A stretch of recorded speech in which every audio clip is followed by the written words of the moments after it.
গত কয়েকদিনে লেবাননে ইসরায়েলের একের পর এক হামলা, পেজার ওয়াকি-টকি বিস্ফোরণ, হিজবুল্লাহর শীর্ষ নেতাদের হত্যাসহ বেশ কিছু কারণে কোণঠাসা হয়ে পড়ে হিজবুল্লাহ। আর একেই নিজেদের সফলতা ধরে নিয়েছে ইসরায়েলি বাহিনী। তবে লেবাননের স্থল অভিযানের পর তাদের সঙ্গে সরাসরি যুদ্ধে জড়িয়ে পড়ে ইরান সমর্থিত লেবাননের সশস্ত্র গোষ্ঠীটি।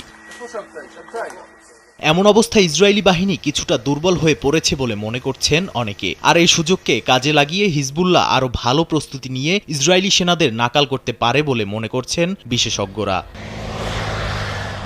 অবশ্য লেবাননে ইসরায়েলিদের স্থল অভিযান নিয়ে গত মাসে এক বিবৃতিতে প্রয়াত হিজবুল্লাহ প্রধান হাসান নাসরাল্লাহ বলেছিলেন, গোষ্ঠীটি চায় দখলদাররা লেবাননে স্থল অভিযানের জন্য প্রবেশ করুক, কারণ ইসরায়েলি বাহিনী স্থল অভিযানকে হুমকি হিসেবে দেখলেও হিজবুল্লাহ এটাকে ঐতিহাসিক সুযোগ হিসেবে দেখবে বলে মনে করেন তিনি। যদিও মৃত্যুর মাত্র ৮ দিন আগে তার বলে যাওয়া কথার প্রমাণ মিলেছে স্থল অভিযান শুরুর পরেই। ইসরায়েলি প্রতিরক্ষা বাহিনী আইডিএফ স্থল অভিযান শুরুর একদিন পরেই বিবৃতিতে জানায় তাদের ৮ জন সেনা মারা গেছে। এরপর একের পর এক সেনা নিহতের খবর পাওয়া যায় হিজবুল্লাহর সঙ্গে যুদ্ধে।